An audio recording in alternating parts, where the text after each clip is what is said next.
Most of us grew up knowing that we'd have to focus on developing our career before having kids, but today many young conservative women are flipping that script. The comment section podcast host Reagan Conrad, for instance, discourages egg freezing. If we as women are putting our eggs on ice for a decade to make sure that our career is thriving, we have a prioritization problem. That's what she said. Ooh. So does the modern idea of establishing your career before family highlight a prioritization problem? Oof, loaded. That's meaty talk. Yeah. It's so hard to dive into that with that setup because it's so loaded with the conservative movement having so much business in women's ovaries, and I just like have to say that part. Yeah. It really is like had it.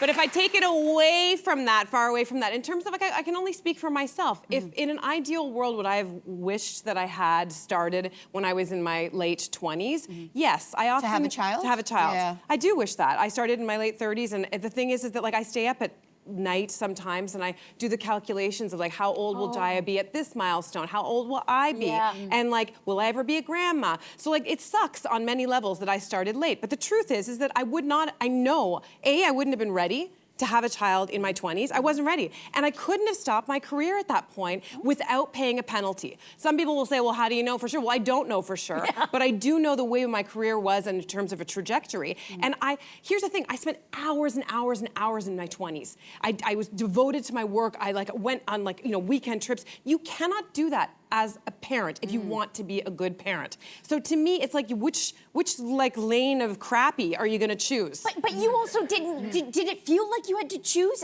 in your 20s, like when you were 25? Because it wasn't even really on your radar, I wasn't right? even sure I wanted to be a parent in my 20s. I hadn't even come to that as a conclusion. Thank God you didn't have a child. I'm a better mom now, for sure. Thank God, exactly. Because I'm in the opposite scenario. I get what you're saying about the math thing, and I think older moms, I was told I had a geriatric pregnancy, so just sit with that one for a second. Yeah, that was awful. But when you do that math, it can start to play tricks on you. Not only was I not ready, and I also didn't know if I wanted kids, thank God I had Marqueza when I was 37. She has a life that I could never have provided her if I did that a decade earlier. Plain and simple. And that's number one, finances.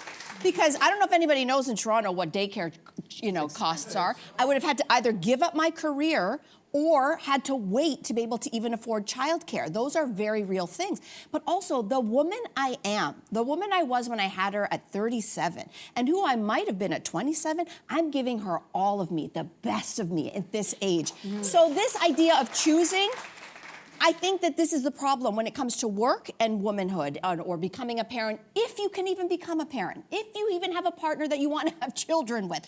All of these things matter because it's not us that's broken. The system was never made for women who want to become mothers. So when everybody talks about this thing about we have to choose, why do we have to choose? Because the system was never made for us. So let's just flip this discussion. And nothing has changed. And also, I'd love to have that conversation with her because she's assuming that every woman is married and settled and ready to have a baby by a certain age. And the reality is, there's some women who have to freeze their eggs because perhaps they had fibroids and they had to have a hysterectomy at a very young age. Or perhaps they just haven't found the person they want to have children with, because that's a very important, serious conversation and decision to make. And she's just assuming that every woman in her 20s is married, ready to go, has a great spouse, has parents who are there to be able to take care and babysit. And it's like, not everybody's life is so cookie cutter. So I wish that she just broadened out her thinking and just be like, don't just assume that everybody who's freezing their eggs is in having the same situation. If you don't meet your partner till you're 37, 44, what else are you gonna do about it? Just make a baby with some idiot in your 20s just because this is the time to do it? Please, no. Ask somebody who's made that mistake. She'll tell you, don't do that.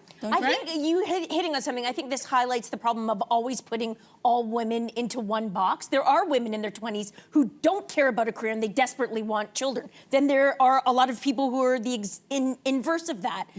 But thank you. But this stat, you guys, 75% of liberal women between 18 and 35 are childless, compared with 40% of conservative women. And 15 years ago, there was only a 5 percentage point difference between them. So that tells us something, and I'm trying to figure out what it tells us, but I think a big part of it is, it's maybe about worldview. It's not whether women want children more than other women. It's kind of like who feels more secure about bringing in children to the world right now. And I think that might be a big, big factor in this. There are a lot of women who are just like, Yeah, true. Yeah, that's Did a you good guys point. hear there was just last week, was it last week? Yeah, I think it was pretty recently. The New York Times released this article, Did Women Ruin the Workplace? Did anybody catch that? yeah. Do you remember that whole? Yeah. I mean, it caused a major Yeah, backlash. They had sad to headline. change the title Yeah. of the article and podcast from Did Women Ruin the Workplace? And they changed it to Did Women... Or did feminism Did ruin- liberal feminism ruin the workplace? And there was this the debate that the reason why the workplace is so woke is because liberal women come in there with all these things about child things, egg freezing, and I need my mental health breaks, and then Lunch breaks. Oh God, those lunch breaks. How dare they? And the response was really interesting. There was a scholar named Reshma Saujani. She's the founder of Moms First, and her response was, "No, women didn't ruin the workplace. We just demanded it be fixed." Yeah. So that is this idea of Yeah. the problem ain't us. Yeah. That's the bottom line.